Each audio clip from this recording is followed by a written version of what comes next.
Le meurtrier lui a asséné un nombre impressionnant de coups de couteau.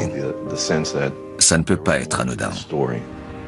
Le coupable devait être retrouvé. On ne pouvait pas le laisser s'en tirer en toute impunité. Vous faites erreur. He was shaking when he got here, and I could see on his face it looked like he had seen Satan or something. He was scared. Tears started running down his face. Yeah. So I put my arms around him. He just started bawling, but he was literally trembling.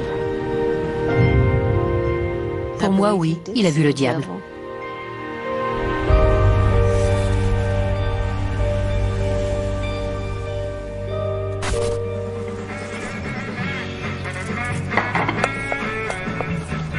Alors, qu'est-ce que tu nous fais? Ça a l'air bon. Oh là là, je suis sûre qu'on va se régaler. Tu as faim? Oh oui, je meurs de faim. J'allais rendre visite à mon père le week-end. J'y vais. Je vivais tout près de chez mon père et Angie. 4 ou 5 kilomètres tout au plus. Bonjour, ma chérie. Coucou. Mon père était drôle. Je l'admirais beaucoup. Il était dans la 82e division aéroportée et a participé à la guerre de Corée. Il s'est marié jeune. Le premier mariage de Roy Woodley prend fin en 1967. Peu de temps après, il fait la rencontre d'Angie, elle aussi divorcée depuis peu, et l'épouse. Papa et Angie étaient faits l'un pour l'autre.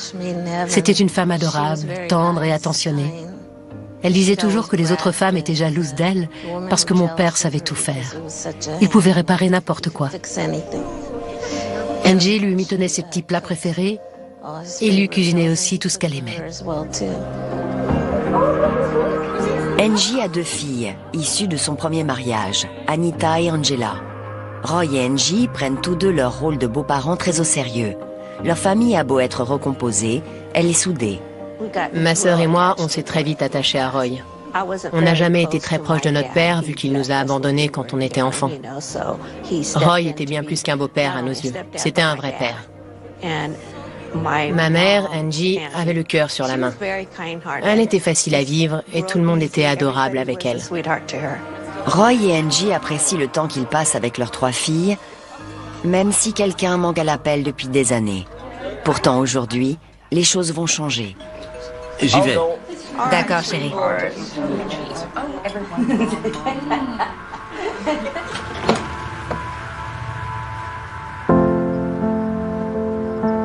Philippe, le fils qu'a eu Roy avec sa première femme, est de retour.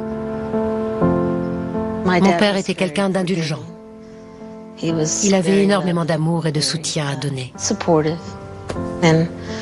Philippe s'est mis à pleurer à chaudes larmes. Il pleurait d'avoir pu renouer avec son père. La relation qu'entretient Roy avec son fils est devenue complexe pendant l'enfance mouvementée de Philippe et Eva.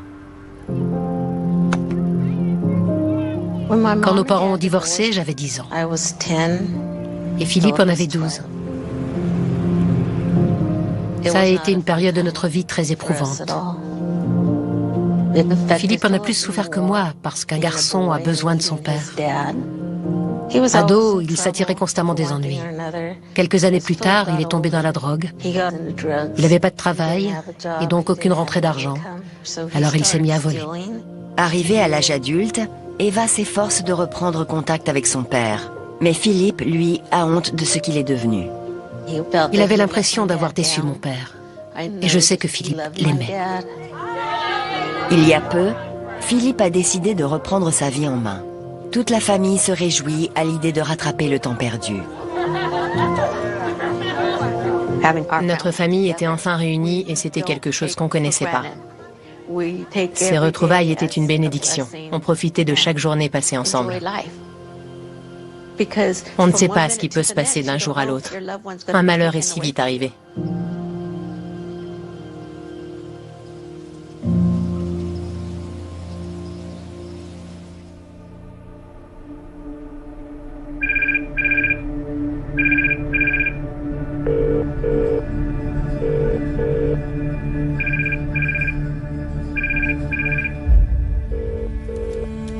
Ma sœur n'arrivait pas à joindre ma mère, alors elle m'a demandé d'y faire un saut pour vérifier que tout allait bien. J'ai dit « OK » et elle a insisté tout de suite. Du coup, sans plus attendre, mon petit ami de l'époque et moi, on a pris la voiture pour aller chez mes parents. J'avais pas la clé de la maison, alors on est passé par la porte de derrière. « Maman ?» On a traversé le garage. « Papa ?» Et on a fini par arriver dans le salon.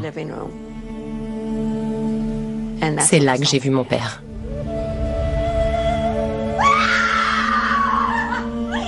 Je me suis mise à hurler encore et encore. En entrant dans la pièce, je l'ai tout de suite vu, face contre terre, dans une mare de sang. Je pouvais pas m'arrêter de hurler. Maman, où elle est passée? Maman! Angie? Angie? Angie? Angie? Mon petit ami est parti à la recherche de ma mère.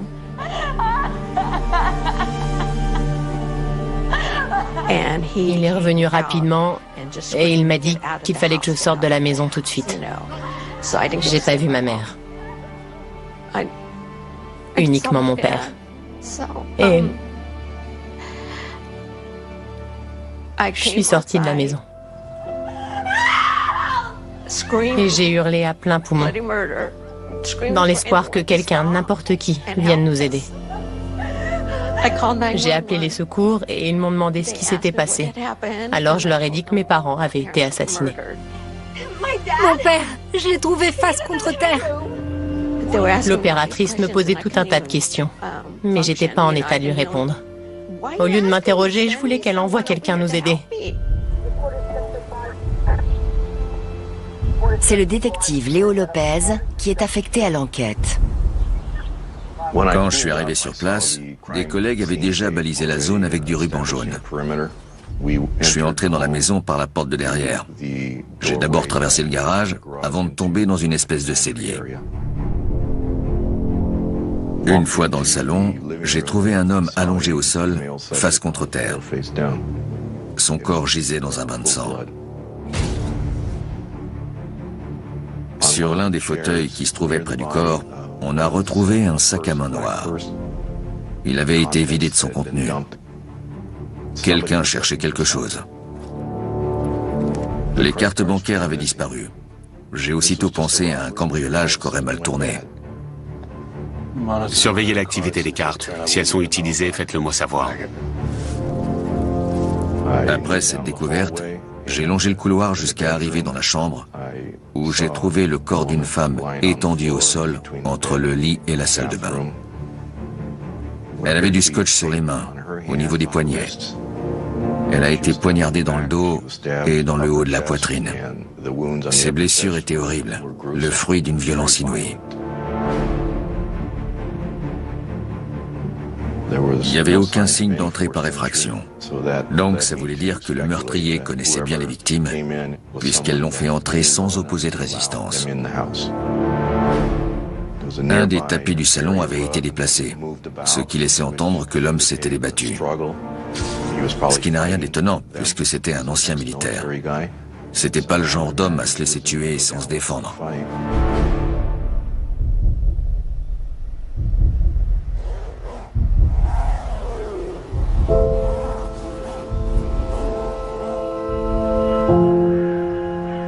C'est à Angela que revient la lourde tâche d'annoncer la nouvelle au reste de la famille. Oui, j'arrive. Quelqu'un a frappé à la porte. Alors je suis allée ouvrir. Qu'est-ce qu'il y a? Maman et papa, Et là, elle m'a dit qu'ils étaient morts.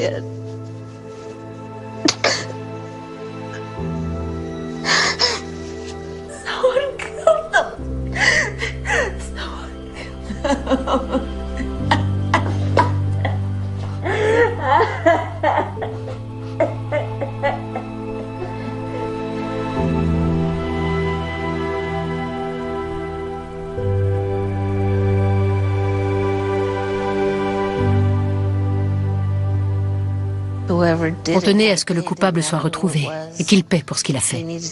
On ne pouvait pas le laisser s'en tirer en toute impunité.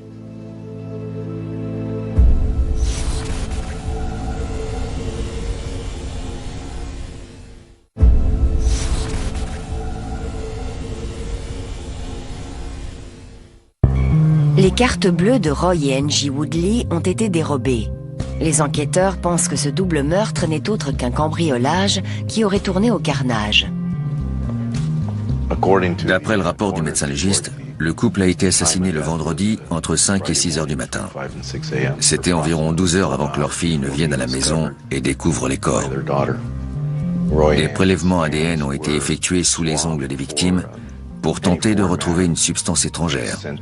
Puis les échantillons ont été envoyés au laboratoire. Ce qui m'a paru incroyable, c'est le nombre de coups de couteau que chacun d'eux avait reçus. Roy a reçu pas moins de 31 coups de couteau. Angie, elle, a été poignardée 17 fois d'affilée. J'avais déjà travaillé sur de nombreuses affaires d'homicide où la victime avait été poignardée, mais j'avais encore jamais vu un tel acharnement. Il fallait qu'on trouve une piste, et vite. Alors on a commencé par contacter la famille. Ils s'étaient tous rassemblés chez Angela. Quand je suis arrivé, j'ai tout de suite senti que l'atmosphère était tendue et pleine d'émotions. Messieurs, dames, je suis le lieutenant Lopez. C'est Angela qui a découvert les corps. Alors forcément, en tant qu'enquêteur, j'ai voulu l'interroger la première. Vous n'aviez pas parlé à vos parents depuis longtemps?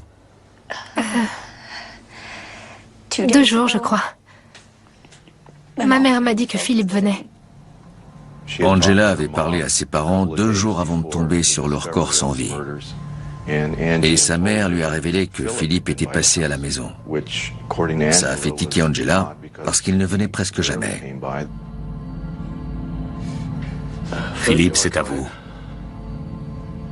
Avant d'interroger Philippe, on a fait quelques recherches à son sujet et vérifié son casier. Il y a 12 ans, Philippe avait cambriolé 2 personnes et les avait menacées à l'aide d'un couteau, une ressemblance un peu trop évidente. T'es sorti il y a longtemps? Il y a 2 ans.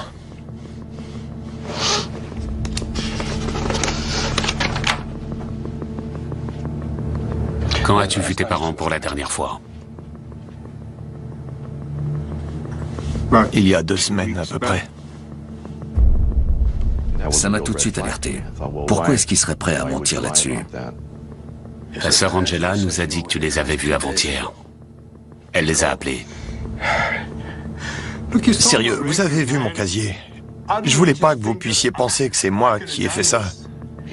Il savait sûrement que si on pouvait le placer sur la scène de crime 2 jours plus tôt, ça le faisait grimper tout en haut de la liste des suspects. On parle de mon père, là, et de ma belle-mère. Tu étais où vendredi entre 5h et 6h du matin? À votre avis, je dormais. Chez ma copine. Ta copine? Oui, Valérie. Valérie. J'ai interrogé tous les membres de la famille, et chacun d'entre eux avait un alibi. Alors je suis allé à l'appartement de Philippe, et j'ai discuté un peu avec cette Valérie. Merci de me recevoir. Sa version était la même que celle de Philippe. Ils dormaient ensemble ce matin-là. L'alibi de Philippe se confirmait.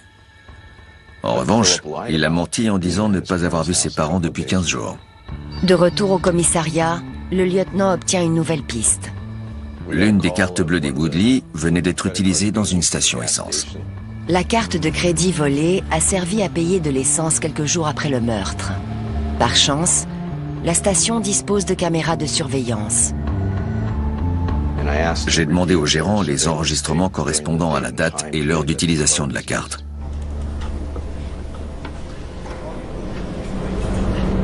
C'est le pick-up rouge juste là.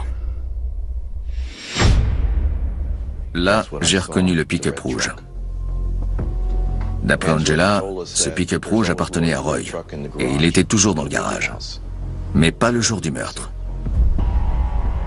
Il n'en fallait pas plus pour qu'on comprenne que le ou la coupable était reparti avec ce véhicule. Les choses se goupillaient bien, on était contents. On pensait qu'on allait voir qui conduisait le pick-up et l'enquête aurait été bouclée.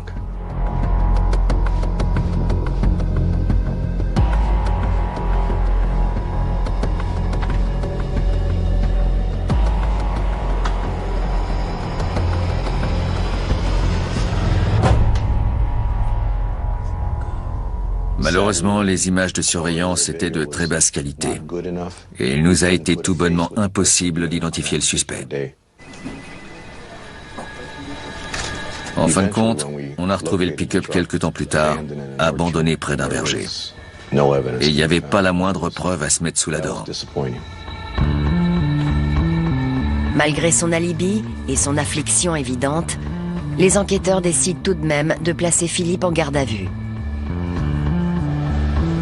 Il ne faut pas oublier que Philippe a déjà été inculpé pour cambriolage et usage d'un couteau comme d'une arme, mais également qu'il a menti aux enquêteurs lors du premier interrogatoire. À ce moment-là, ces deux éléments suffisaient à le considérer comme coupable potentiel.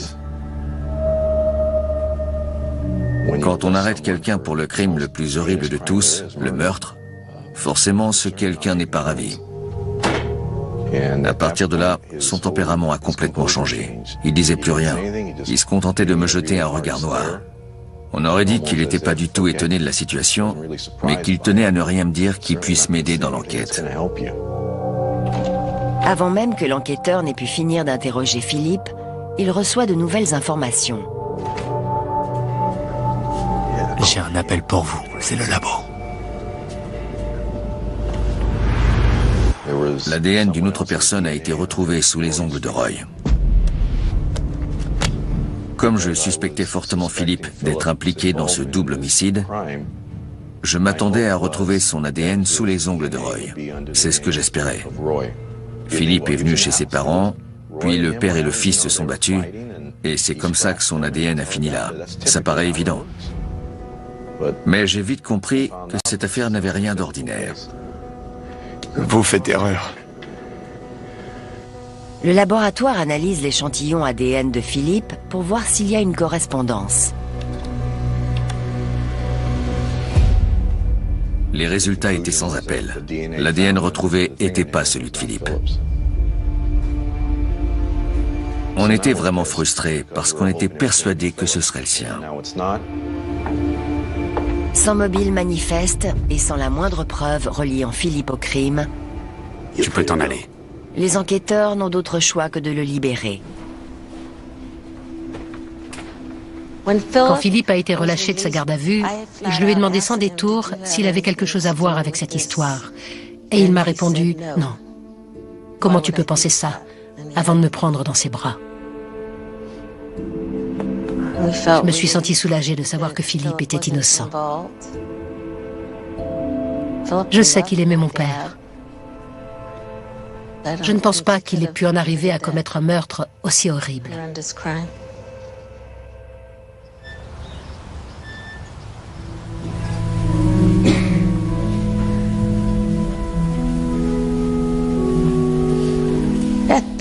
Aux obsèques, j'ai cru que j'allais tomber dans les pommes. Je ne contrôlais plus mon corps. Philippe m'a prise dans ses bras et il m'a dit « Il faut que tu sois forte, pour papa. »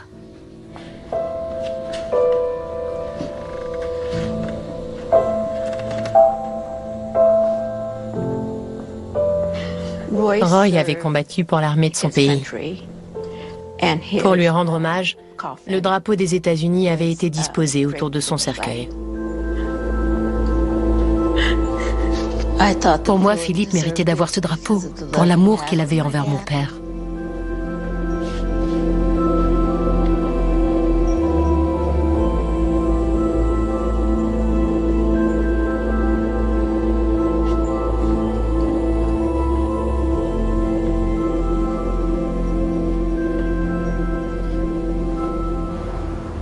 Le laboratoire scientifique cherche alors une correspondance pour l'ADN retrouvé sous les ongles de Roy dans la base de données criminelle. Lieutenant Lopez. La persévérance porte ses fruits. Ouais. On sait à qui c'est. Un homme d'une quarantaine d'années. Dallas Mossy. M-O-S-S-E-Y. Quand le labo m'a appelé pour me révéler que l'ADN retrouvé sous les ongles de Roy était celui d'un certain Dallas Mossy, je me suis dit, c'est qui ça? Je t'envoie son dossier. Merci. L'enquêteur jette un œil au casier judiciaire de Mossy. J'ai découvert que cet homme était accro à la drogue et qu'il avait un passé criminel. C'était un gaillard plutôt costaud, donc il aurait tout à fait pu commettre ce crime. En tout cas, ça collait sur le plan physique. Mais alors que le lieutenant lance l'avis de recherche... Ouais, c'est Lopez. Je veux qu'on donne l'alerte pour un certain Dallas Mossy. Il reçoit une info des plus inattendues. Quoi? On a trouvé un Dallas Mossy, sauf qu'il est mort il y a 15 jours. C'est celui-là? Dallas Mossy était mort dans un accident de moto la même nuit que les meurtres. La collision mortelle de Mossy a eu lieu à une douzaine de kilomètres de chez les Woodley. On a retrouvé son ADN sur la victime. Je me suis dit qu'il avait tué les Woodley, puis qu'il avait pris la fuite au volant de sa moto. Comme il conduisait très vite, il a eu un accident et il est mort pas loin de là. Je n'avais jamais entendu le nom Mossy jusqu'à ce que la police m'en parle. Et c'était pareil pour Philippe. Le lieutenant Lopez s'intéresse de plus près au déplacement de Mossy la nuit du meurtre. J'ai pris le temps d'éplucher les relevés téléphoniques de son portable et d'après la balise GPS, Mossy a bel et bien roulé à une dizaine de kilomètres de chez les Woodley. Mais il ne s'est jamais approché de leur quartier et encore moins de leur maison. J'étais perdu. Je comprenais pas. Ça avait aucun sens. Il était forcément allé dans la maison pour commettre ses crimes. De toute évidence, la solution était ailleurs. Le lieutenant demande alors au médecin légiste de vérifier que les résultats ADN sont les bons. Il y a peut-être eu un cafouillage avec l'ADN. Le médecin légiste m'a dit qu'il avait réalisé l'autopsie de Dallas Mossy, puis qu'il avait ensuite déplacé le corps dans l'un des tiroirs destinés à accueillir les cadavres qui ont été examinés. Juste après, et sur la même table, il a réalisé l'autopsie de Roy Woodley. La table d'autopsie n'a pas été nettoyée rigoureusement. C'est quand le corps de Roy a été disposé dessus que l'ADN de Mossy s'est glissé sous ses ongles. Mossy était innocent. Je m'en voulais, parce que je voulais retrouver le coupable pour les proches des victimes. Bonjour, pourrais-je parler au gouverneur, s'il vous plaît? À court de suspects et de pistes, l'enquêteur Lopez se met à chercher de l'aide en dehors des forces de police. J'ai envoyé une demande au gouverneur de la Californie pour qu'il propose une récompense financière. À l'époque, c'était Arnold Schwarzenegger qui était le gouverneur de Californie. Il a promis une récompense de 50 000 $ à quiconque divulguerait des informations susceptibles d'aider à l'arrestation du coupable. C'est un cousin de ma mère, Jean, qui a apposé les panneaux d'affichage géants qui promettaient la récompense de 50 000 $ en échange d'informations utiles. On a disposé pas moins de 13 panneaux d'affichage dans un périmètre défini autour du quartier résidentiel où ma cousine et Roy vivaient. Sur le panneau, il y avait une photo de Roy et Angie. En dessous, on pouvait lire une question claire et concise. Qui a tué Angie et Roy? Certaines affaires ne peuvent être résolues que lorsque quelqu'un nous appelle pour nous refiler un tuyau. On espérait que ces panneaux d'affichage soient vus par assez de gens et que quelqu'un contacterait la police avec des informations qui permettraient d'identifier le ou les meurtriers.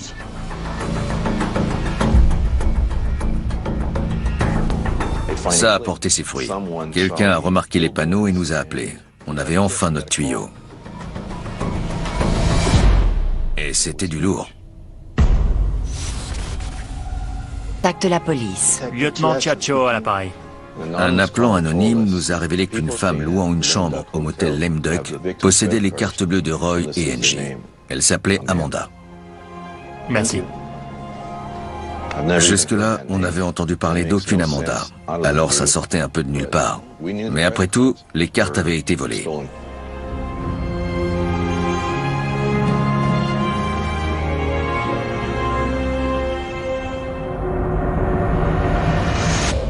On a fait le trajet jusqu'au petit motel, puis on a frappé à la porte de la chambre.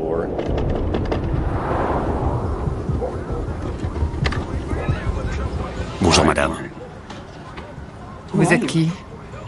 Je suis le lieutenant Lopez. Et voici mon collègue, le lieutenant Chacho. Quel est votre nom, je vous prie? Amanda. Vous voulez quoi? On enquête sur un double homicide. Vous en avez sûrement entendu parler. On a fait mine de rien, prétextant qu'on interrogeait tous les occupants du motel. Vous avez une minute? On peut entrer? D'accord, entrez, mais faites vite.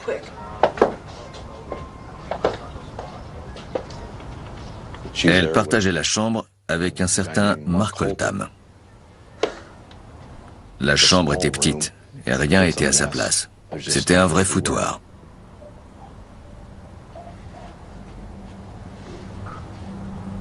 J'ai remarqué un sac à dos près du lit et je me suis demandé ce qu'il contenait. C'est à vous, ce sac? Je peux regarder ce qu'il contient? Oui. Allez-y.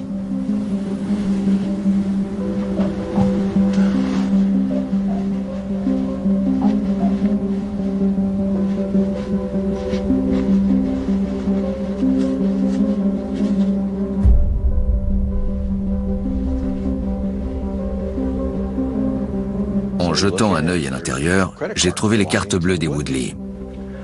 2 personnes ont été assassinées. Pourquoi vous avez leurs cartes bleues? On n'a tué personne.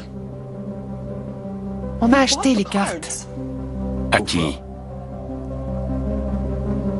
Hé, donnez-moi un nom. Cisco. Cisco? Oui. Cisco comment?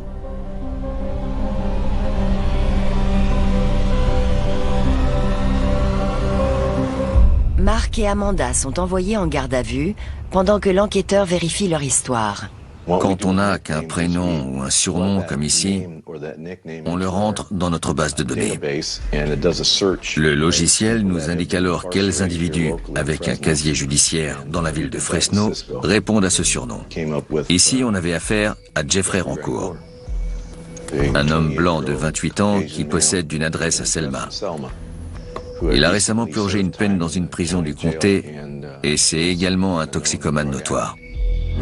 Il fallait que je retrouve ce Cisco, que je lui tire les verres du nez et que je vois s'il avait un alibi.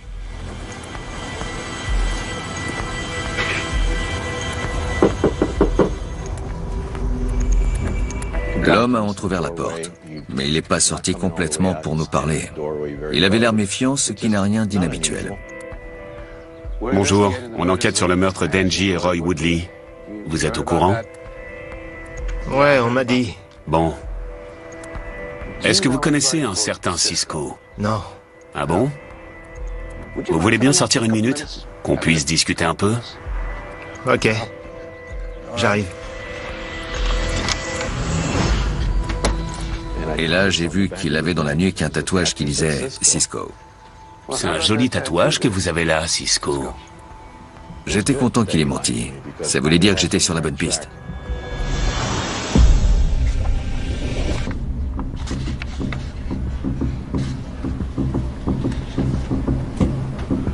Vous êtes impliqué dans ces meurtres? Non, j'ai rien à voir dans cette histoire. Vous savez, on sait que vous avez vendu les cartes bleues à Amanda Gonzalez et Mark Oldham. Quoi? Ils ont menti. C'est ma parole contre la leur. Après avoir interrogé Mark et Amanda, j'avais pas le sentiment qu'ils pouvaient être des meurtriers. On les a arrêtés pour le vol des cartes bleues, certes. Mais si je pouvais concevoir qu'ils soient pas blancs comme neige, j'avais du mal à imaginer qu'ils en arrivent au meurtre. En revanche, j'avais plus de doutes concernant Cisco, parce qu'il m'a menti dès le départ. Mais comme j'avais aucune preuve concrète contre lui, il a été libéré de sa garde à vue. Les enquêteurs décident de passer au plan B. Alors on a mis Cisco sur écoute. C'était la meilleure façon pour nous de l'entendre dire quelque chose qui l'incrimine.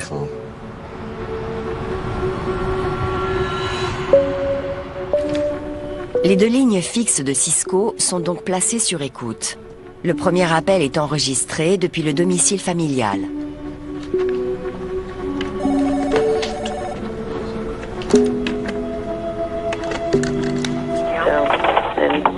He was shaking when he got here. He walks in and I could see on his face it looked like he had seen Satan or something. He was scared.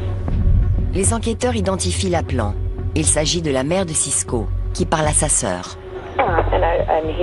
His eyes were just wide, and I said, "Son, what is wrong?" Yeah, nothing, Mom, nothing. And he's trying to walk away from me, and I grabbed his face. I said, "Look, I'm your mother, and I gave birth to you, and I know there's something wrong. I can see it in your face." Tears started running down his face. Yeah. So I put my arms around him. He just started bawling, but he was literally trembling. Si Cisco avait rien à voir dans cette histoire, pourquoi se mettre dans des états pareils? Les enquêteurs continuent de surveiller de près les appels téléphoniques de Cisco. Cette fois-ci, l'appel a été enregistré depuis son appartement. Je vais me balader, faut que je m'aère la tête. D'accord.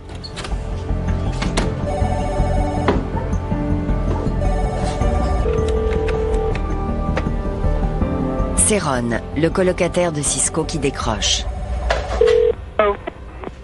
Hello, yes. Au départ, je savais pas qui était au bout du fil. Who? Jeff. No, he's not here right now. Oh, okay. Sorry. Thank you. Okay. Et puis, après un moment, j'ai fini par comprendre. C'est la voix de Philippe. Téléphonique de Philippe. Regarde un peu ça. Il nous a pas fallu longtemps pour découvrir que Philippe avait appelé Cisco quelques jours avant le meurtre, mais aussi le jour du meurtre, et à plusieurs reprises après le meurtre. Les enquêteurs pensent savoir comment les deux hommes se seraient rencontrés. Philippe et Cisco ont tous les deux été de gros consommateurs de drogue. Ils étaient plutôt connus dans le milieu de la drogue de Selma. Et prendre de la drogue, c'est une addiction qui revient très vite, très cher. Les enquêteurs convoquent Cisco au poste pour la deuxième fois. Ils veulent bluffer. On a fait un coup de poker, on a pris un risque. On lui a fait croire qu'on en savait bien plus que la réalité. On sait que vous avez parlé à Philippe Woodley le jour du meurtre. Et on pense que vous l'avez accompagné jusque chez ses parents. On a dit à Cisco qu'on savait qu'il était sur le lieu du crime avec Philippe. Ils sont entrés ensemble chez les Woodley. Sans invitation, bien sûr. Mais Philippe leur a inspiré confiance. Peut-être que vous vouliez simplement leur voler de l'argent. Et puis les choses ont mal tourné.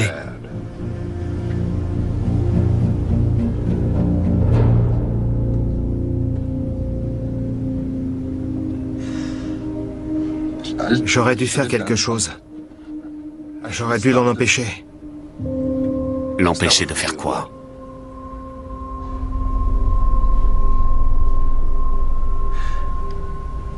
Il les a tués tous les deux.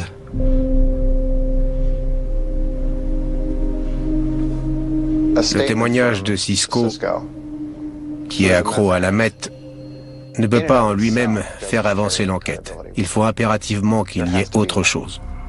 Philippe n'a pas changé de version et a maintenu qu'il était au lit avec sa copine Valérie. Et Valérie allait dans son sens en confirmant son alibi. Il nous fallait d'autres pièces à conviction. Il fallait qu'on mette Philippe sur écoute et qu'il parle du crime de manière spontanée. Les enquêteurs obtiennent l'autorisation de mettre Philippe sur écoute.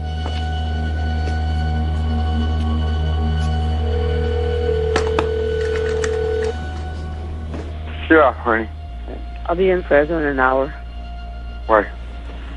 Well, I'm gonna be with you. Le premier appel est émis par sa petite amie Valérie. You're not going to be with me here. The reason I'm away from you right now is just for this. Because when they come, they're going to come hard. Okay? And I can't take a chance on you folding. Okay? Il ne veut pas qu'elle vienne, tout simplement parce qu'il sait qu'il n'a pas de mal à nous enfumer et à nous mentir.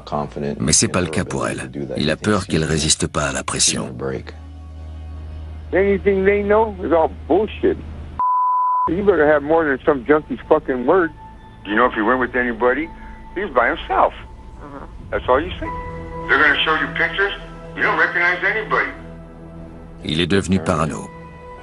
Philippe voulait que Valérie dise aux enquêteurs qu'il ne connaissait Cisco ni d'Ève ni d'Adam. Alors il lui répétait la même chose, encore et encore. When I get my money and they find out I do it, I gotta give it back. Si je récupère l'argent, mais qu'ils apprennent que c'est moi qui l'ai fait, cette phrase est lourde de sens. Il s'est même pas rendu compte de ce qu'il disait. Il est cuit. C'était de loin la preuve la plus incriminante qu'on ait rassemblée grâce aux mises sur écoute. Il venait de faire ses aveux sans même s'en rendre compte. Il nous a révélé qu'il les avait tués et le mobile c'était l'argent. Le seul hic, c'est qu'il n'avait pas encore vu le moindre centime. Il espérait toucher une partie de l'héritage de son père qui serait divisé entre ses sœurs et lui. Philip Woodley doit répondre de 2 chefs d'accusation de meurtre, ainsi que pour vol et cambriolage. Cisco plaide coupable pour double homicide involontaire et 3 chefs d'accusation pour vol. Lors du procès, il décrit aux jurés ce qu'il s'est passé le 21 juillet 2005.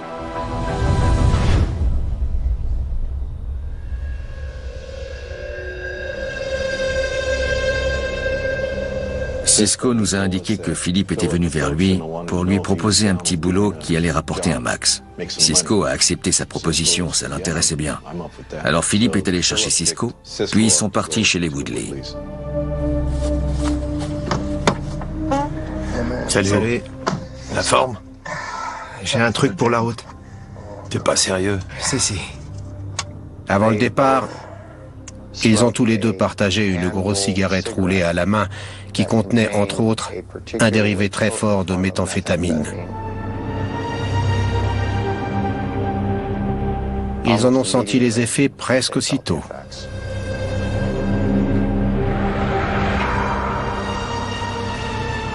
Sous l'emprise de la drogue, ils se sentaient puissants, ils débordaient d'assurance. Ils avaient l'impression que rien ne leur était impossible. Le monde était à leurs pieds, ils étaient invincibles.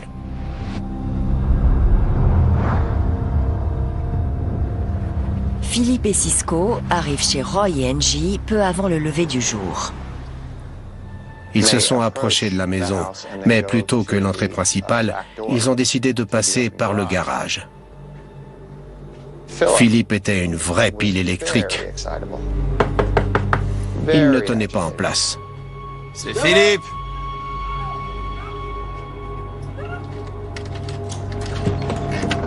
Bonjour. C'est moi. Mon ami et moi, on passait dans le coin, alors... Il est vraiment très tôt, tu sais. Mais venez, entrez. Je viens juste de faire du café. Vous en voulez une tasse? Ouais. D'accord. Puis Roy les a rejoints. Salut, fiston. Salut. Et à partir de là, tout a basculé.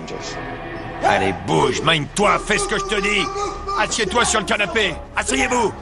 Vous êtes sourds ou quoi? Au départ, ils étaient surpris, ils ne comprenaient pas. Philippe a d'abord menotté Angie avec du scotch. Mais qu'est-ce qui te prend? Arrête! Hé! Tu veux que je te brise la nuque? Alors ferme-la!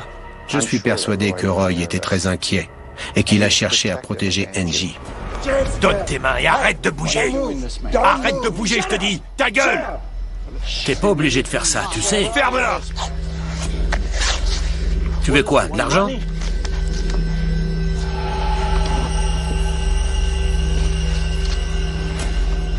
Ok, on peut se tirer d'ici maintenant.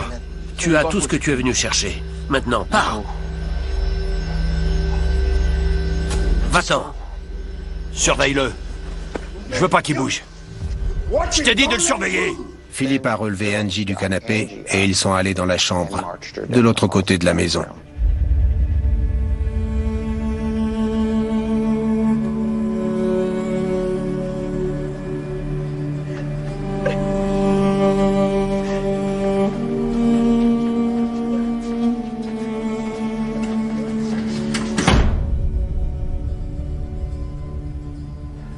Roy se demandait ce qui pouvait bien se passer. Est-ce qu'il lui faisait du mal? Puis, Philippe est retourné dans le salon.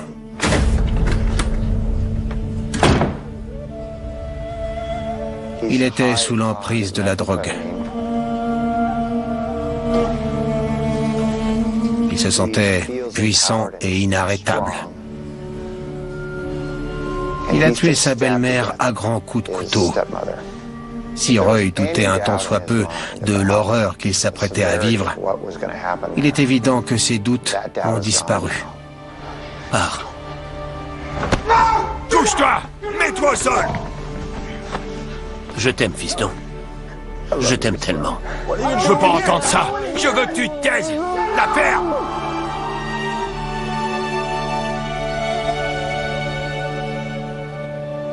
Je t'aime.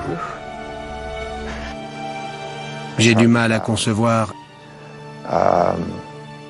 que malgré la situation, malgré la brutalité à laquelle il était confronté, Roy ait tout de même réussi à dire à Philippe qu'il l'aimait. Ça en dit long sur la personnalité de Roy, en tant qu'homme, mais surtout en tant que père.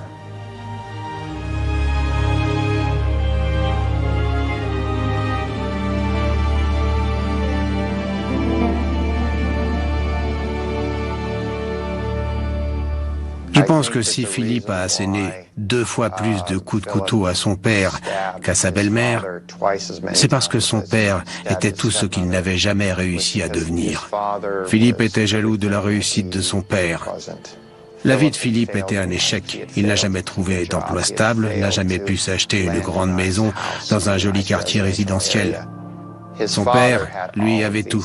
Si je me base sur toutes les pièces à conviction que j'ai pu voir au cours de l'enquête, Roy avait réellement l'air d'être un type bien, qui profitait simplement de la vie. Philippe était en colère de voir que son père avait réussi et lui non. Il était jaloux. Philip Woodley est condamné à 2 peines de prison à perpétuité consécutives. Le procès a ravivé les souvenirs de la nuit où je suis arrivé sur la scène de crime, dans le salon. Je me souviens avoir regardé le cadavre de Roy, puis celui d'Angie, dans la chambre. Les paroles de Cisco m'ont fait revenir en arrière.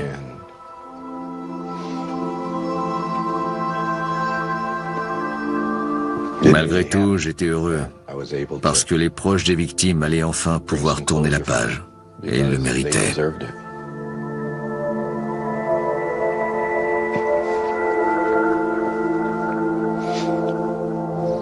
Nos parents nous ont appris à ne jamais nous trahir. On était une famille. On prenait soin les uns des autres. Alors j'ai cru tout ce qu'il m'a dit. Ça fait mal.